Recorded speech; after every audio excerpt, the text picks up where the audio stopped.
that, I do want to get into speaking with our special guest who's joined us today, Nick, who is the chef for the upcoming pasta party. I didn't realize how big this event was until I started Googling and noticed that this has been going on for many years, and it's got quite a history, and it seems like reputation in the community. So I know this year has been different, and the team is working really hard, led by Nick's wife, Kelly, in the events committee to make this thing work. I'm kind of playing a side role behind the scenes, helping out here and there. So if you haven't purchased your tickets already, please do so. And I can answer more questions, but I want to turn it over to Nick to talk a bit about his maybe Italian heritage and what it is, how this started, and why he's decided to continue doing this for as many years as he has. So Nick? Okay. Well, hello, everyone. I guess if you want the history, I grew up in a small little 1 square mile town, had a blinking light, called Roseto, Pennsylvania. And on my mom's side, her parents came from Roseto Valparatore in Italy, which is the Calabria region. And they came over and settled in the town, and they named the town Roseto. And when you look at the town in Italy and the town in Roseto, sisters towns, the topography is very much the same. In Italy, they're at the foothills of the mountains. In Roseto, you're at the foothills of the Poconos. So when you look out, that's what you're seeing. It's an area that was known for the land of roses, hence the name Roseto. Hannibal had taken his elephants through.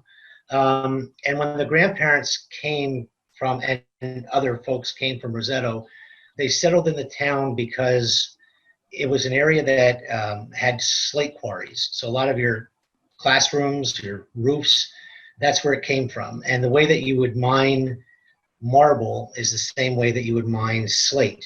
So the people, they were in a town called Bangor, not like the same spelling as Bangor, Maine, but called Bangor. They were Welsh, and they owned these slate quarries, but they had the land but had no idea what to do with it. So that's how the people started coming over. And so when they came into the town, they worked in these slate quarries, and other businesses started coming around with blouse mills and all. But back in 1962, a gentleman by the name of Dr. Wolf in a neighboring town, I'm going to say maybe 15, 20 miles away, called Nazareth, famous for Mario Andretti. Nazareth, the doctor was a cardiologist. And what he was finding was that, interestingly enough, a lot of people were coming there with heart problems, but he didn't see anyone from Roseto. And so he was able to get a grant, and they did a study. And what they found at that time is what a lot of us know today, but back then it wasn't. They found that it had the least amount of heart attacks per capita anywhere in the United States, this small little town. There were books written about it, Totally Rosetos. There's other books that have been written, the television stations there. And what they found was, it was what you were talking about earlier with the community, building the community. It was a community. Everybody knew everyone. The food that they ate came from the ground. Everyone had very large gardens in the back. And so they would make their own food from there. The other part of it was, with the food, they made their own wine. So the things that you hear about today that are very good for you is red wine. Well, they had red wine from when you were growing up as a kid. When they talk about having garlic, well, garlic was put into pretty much all of the foods. They talk about the tomatoes and different things that are part of the red sauce, that type of thing to go along. And so stress was also a very big item that wasn't really prevalent there. Again, if something were to happen to someone, everybody would step up to the plate. My dad happened to die at a young age, and I was 16. And I mean, all of a sudden, I've got jobs painting houses, working in a blouse mill, pouring concrete for basements, because everybody was giving me a job to take care of my mom. And people come over with food and stuff like that. So it was that type of community, and that's what they found. They found that back then it was, you're finding people that do a lot of jogging, or people that actually do go into those marathons. They eat a lot of macaroni. We call it pasta, we call it macaroni. But they would eat a lot of that stuff before they go out there, and that was all part of what they did. They worked all day, and you came home, and every Sunday and 3 days, 4 days a week, you had macaroni. And but again, it was all homemade, and that was the name, that was the town. So as I was growing up, my mom taught me how to make the gravy, how to make the meatballs, and the things that go into it. And it was kind of interesting because the way that she taught it to me was to stand right next to her at the stove. And this is what you do, because when she tried to teach it to me over the phone, it was like, well, you get a handful, because they don't measure. It's all by handfuls. And I go, well, but my hand is bigger than yours, so how much do I put in? And that's why we ended up standing right there next to one another. And I would try different things, and it was, no, you don't do that. You got to do this. She would know just from what you were telling her what you did. It was, she would know exactly what you did wrong. So that's how it came up. And then many years ago, we were always helping out with fundraising stuff, and it was decided to try to do a pasta party. And so Carla and John had come over to the house, and they asked me if I would do it. And I said, sure, but I've never cooked for this many people before. But it's a math problem. It's not a big deal. We'll buy a pound of macaroni, we'll buy a pound of meat, we'll buy a pound of sausage, get me the plate that we're going to use, and we'll figure out how many plates per pound, and that's how many pounds we have to buy, and that's what we do.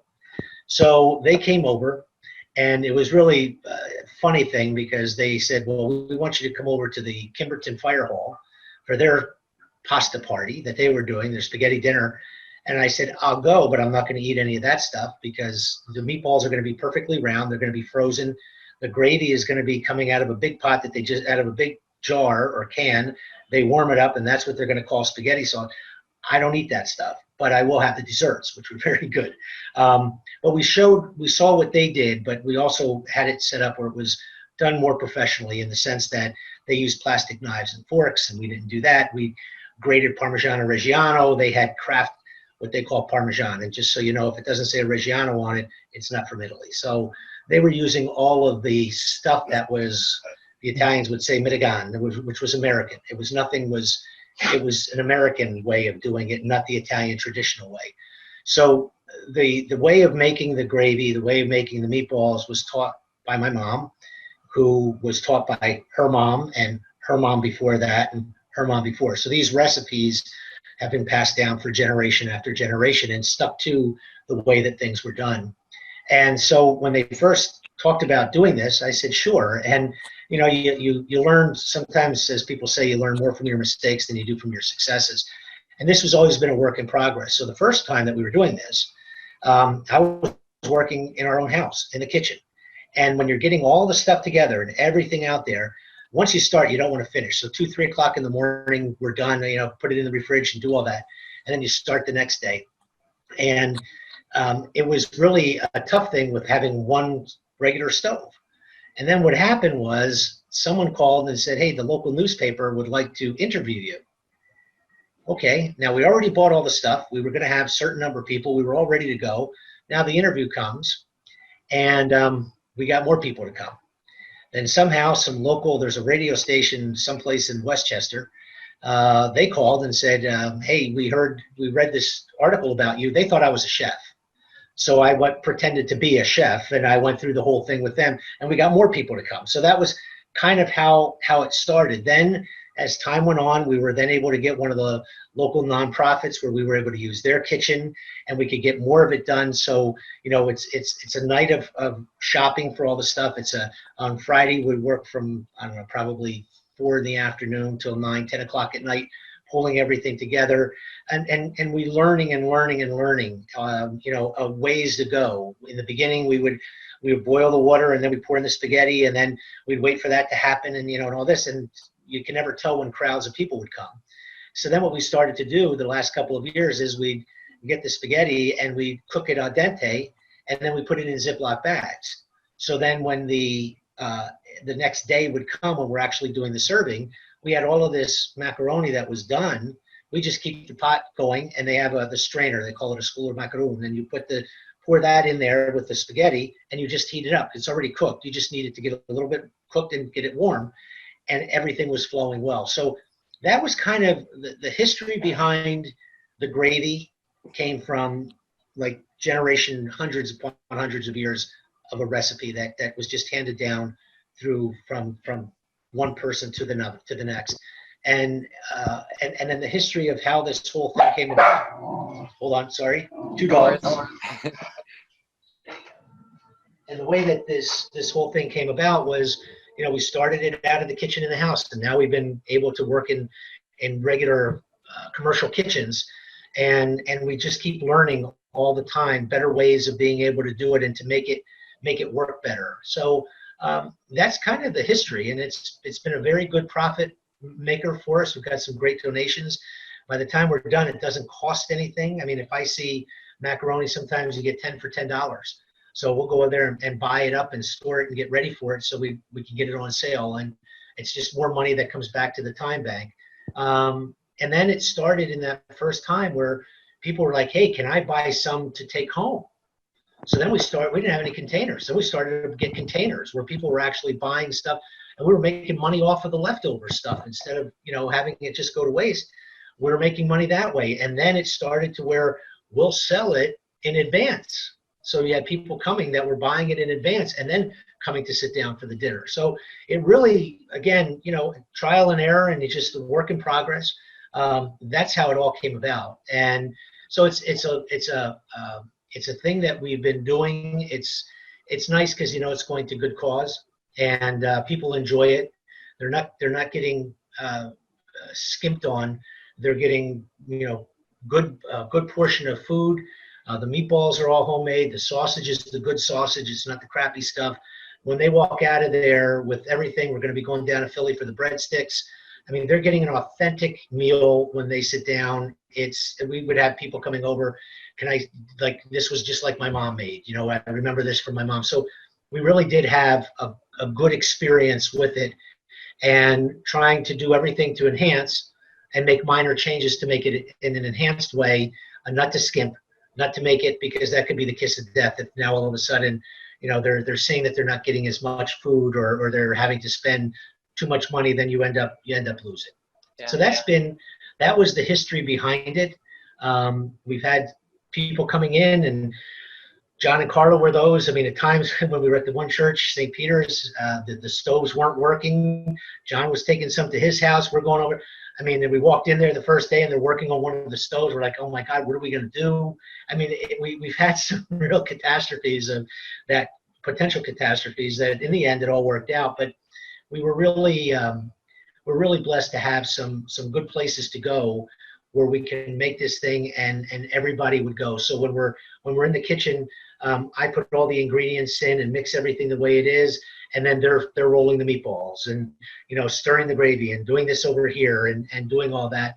And it's been a nice experience. We have some fun, and people chipping in like that to help. And then, I mean, we've had people that aren't even part of the time bank that come and help, people that we know that are friends of ours.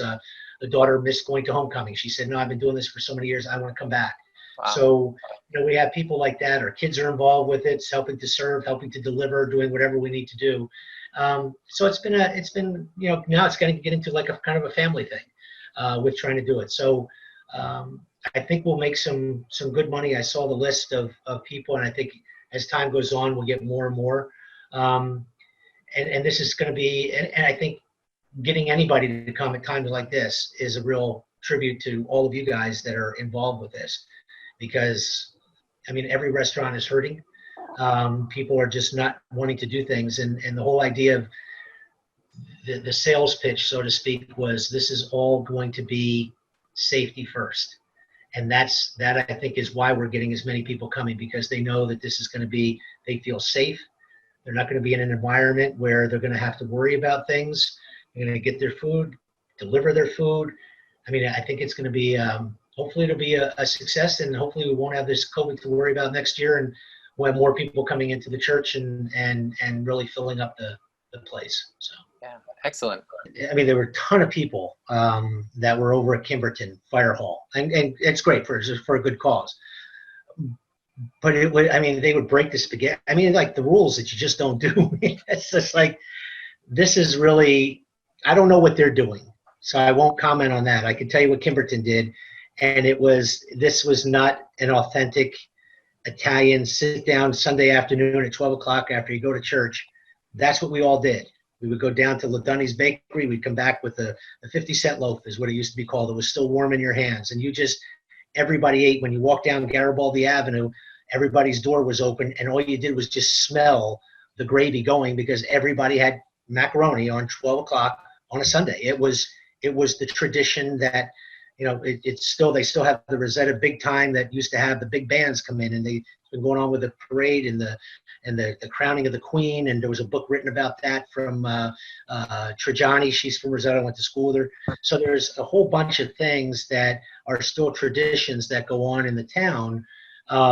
And I don't know if these other places, if it's as authentic as what we're doing here. And I think that's why, Joel, I think we get a lot of repeat people coming that come one year and keep coming year after year. I think because they realize it is authentic, and this is not just open up a big can of Hunt's and you throw it in a pot and you call that spaghetti sauce. It's not. So yeah, we've always had a bit of an issue because when you say spaghetti dinner, they expect something cheap. And when you say it's authentic and it's more money, there's a fine dividing line. But we do have a faithful group that keeps returning, really. I think we've gotten a name for ourselves. And I've just my own personal experience, I have people who ask me when the dinner is, when's it going to be this year? And one thing I'm very curious to ask you about, Nick, is putting together sort of the menu on the website, working with Margot on that, and trying to communicate about this. Gravy and sauce. We were concerned. I was concerned. I mean, I've never heard what you're making called gravy. That said, maybe I've never had what you're making before. So I'd like you to explain a bit. What's that distinction? If you go down, there's books about it called The Gravy Wars. If you go down into South Philly on 9th Street, you'll see books about it. Is it gravy? Is it sauce? Some people will say if there's no meat in it, it's sauce. If there's any meat in it, it's gravy. And so again, this is all we ever called it. We never called it spaghetti sauce. We just always called it gravy. Now, I've gone to places that when you say gravy, that's brown, and which is what most people think of. And that's fine. Then you just have to identify it as, no, actually the spaghetti sauce, red, please. But that's just really where the main difference is between whether there's meat or no meat, is my understanding of the difference between spaghetti sauce and gravy. Interesting. The Time Bank in Phoenixville. If anyone has any other questions, please do speak up. I do have other questions, Nick, that I wanted to ask you. One is, when we do have, let's say we get the regular meal, traditional meal, we have that in front of us. How do we make sure we're getting the full effect? I know there's a lot of rules when it comes to preparing, and I can only imagine that, maybe there's a certain way of eating things, or certain thing you should have to drink or not have to drink. Sure. First thing you don't do is you don't cut your spaghetti. Okay. You twirl. Some people, I had an uncle that owned Vesuvio's in New York restaurant, and they actually did a whole expose on the fork in this hand and the spoon in this hand, and you put the spoon and you get the fork and you twirl it where it's into the spoon with twirling the spaghetti. You don't drink white wine, you only drink red wine when you're having your spaghetti.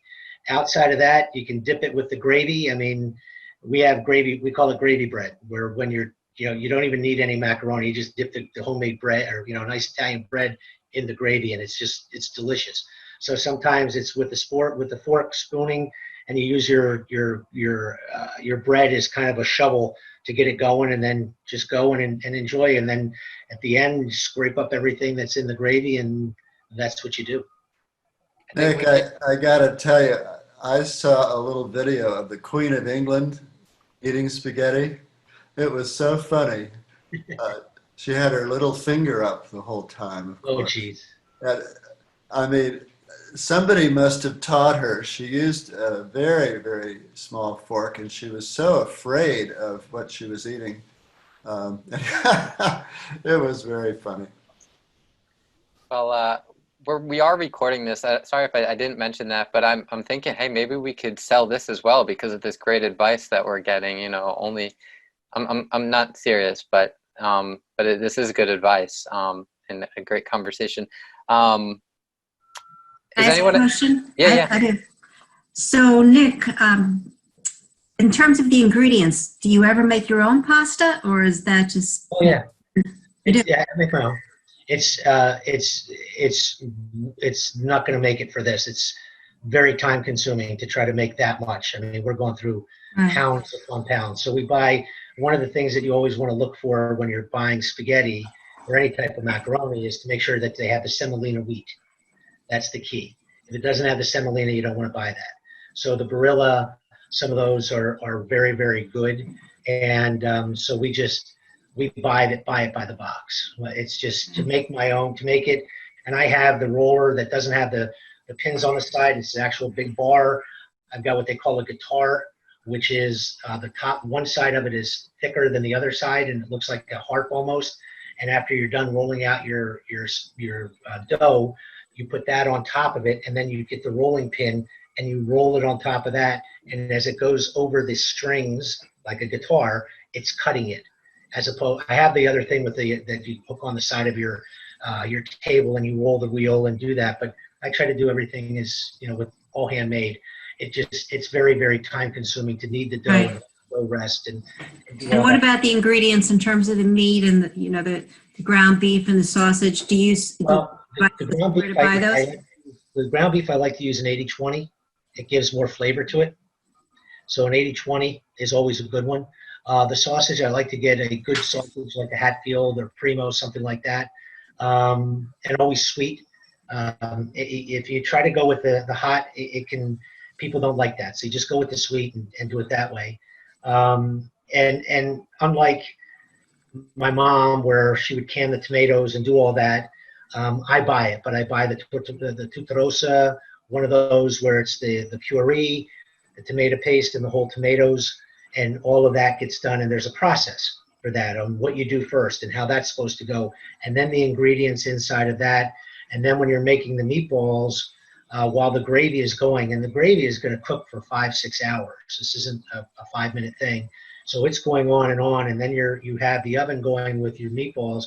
And then when that goes into the gravy, that's what changes, because you can always tell if it's coming out of a can, it's going to be very red. If it's homemade with the way that it should be, it's going to be more of a burgundy type of color. It's going to be a deep red, right? It's not going to be a bright fire engine type of red that you would see when you open up a can.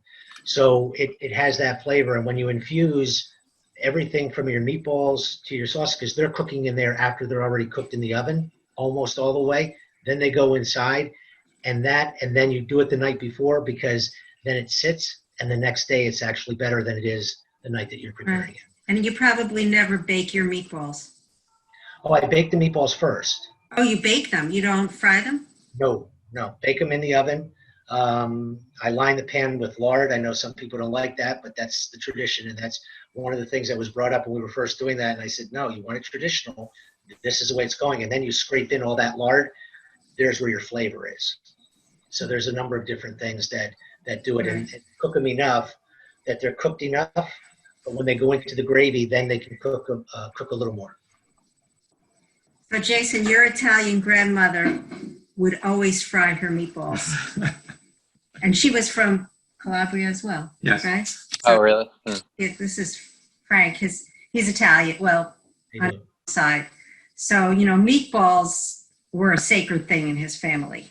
And whenever we went to his Italian grandmother, she would always make meatballs, and they were fried to death.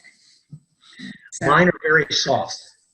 You could actually, if you really wanted to, you didn't even need teeth to bite into it. They're very soft, and that's a lot of what actually goes into the meatballs. in the ingredients of the meatballs to make it softer versus making it very hard.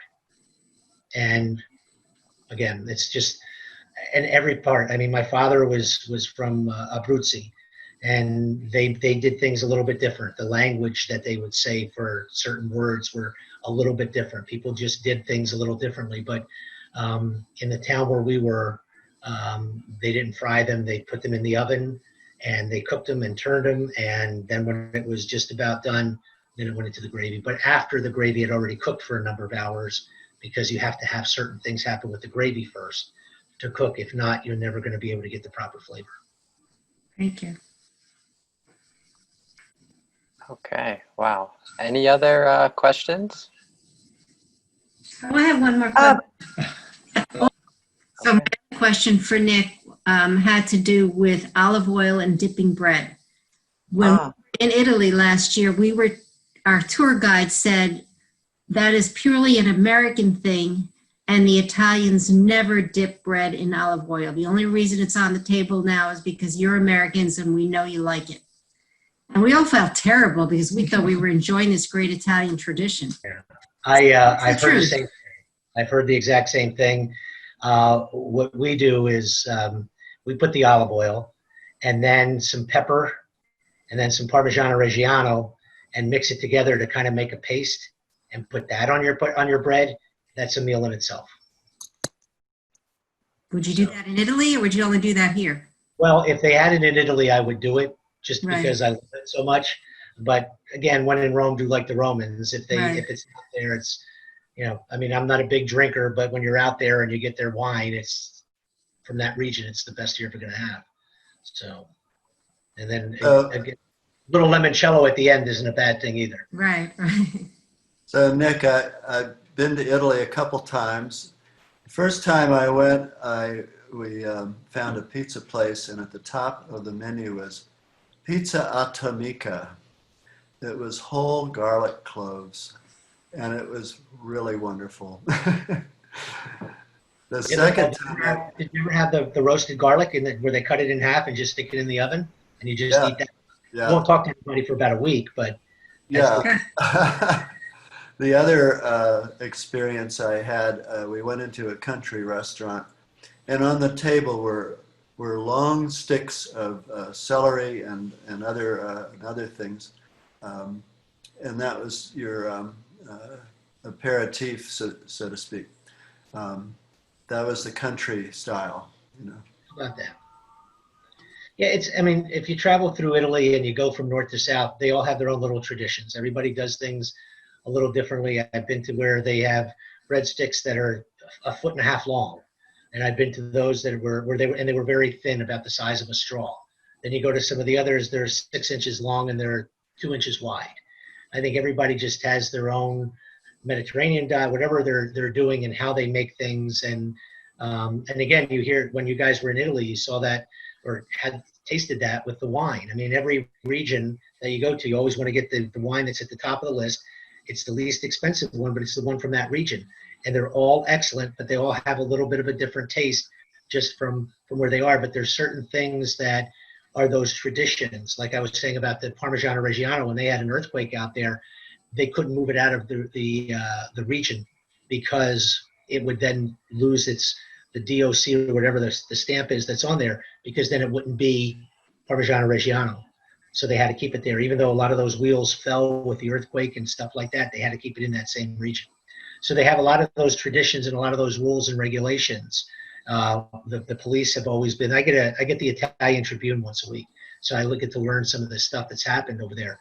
And they've had people that were trying to kind of give fake stuff, it was just not the right stuff. And then they got caught and fined and put in jail and everything else. So it's a lot of different ways that they have it. I learned that when I went to Italy, I learned that, all the Italians at the coffee bar for their espresso or cappuccino, they were all standing up. And the reason for that is that if you sit down, you pay a table fee. So they all stand up and drink because it's less expensive. And then where people would have a cappuccino after a meal, that's actually goes the opposite way with espresso versus the cappuccino. It's all different little things that sometimes it's just nice when you're out there, you learn some of those things, but I never knew that, why do people stand up? It's all the Americans are sitting down. It's all the Italians that are from that town are all standing up, and it doesn't cost them as much for their coffee. So.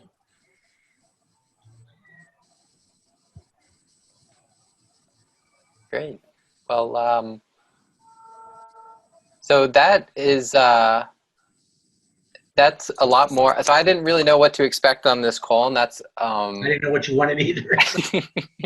and Ask questions. If I don't have the answer, I'll make it up. No. no, and I really appreciate it. That was really fascinating. I think I know I will appreciate the meal more, knowing sort of some of the history behind it and how to appreciate it more. So so that's good. The other piece of this call was to share some feedback. Now, I'm looking at who's on the call, and we have either sort of veterans of time banking, leadership, or individuals who are like haven't even joined yet, but are thinking about it. So, but I still do want to give time for if anyone had any thoughts kind of coming into this around how the time bank has been doing over these last few months, things that have been working well for you, things you would like to see improved. I wanted to provide an opportunity to do that. And this is just the first of others that are to come, but I wanted to hear for anyone who's on the call, if you had any things you wanted to share about how things have been working for you over these last few months. If there's any.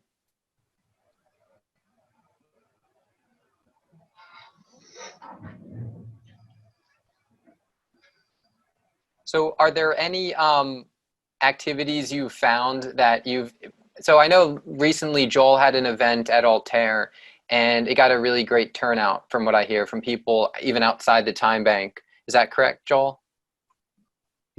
People are really hungry to get together, and this was an outdoor event. So, we could wear masks and be 6 feet apart. It had to do with medicinal herbs. So Charlene Briggs, who helped set up a medicinal garden for the transition group in town. Jane, of course, is a member of the time bank as well. Charlene immediately jumped on a suggestion from a homeschooler who said, do you know anybody who can do an herb walk or a mushroom walk? And I said, well, I certainly know about herb walks.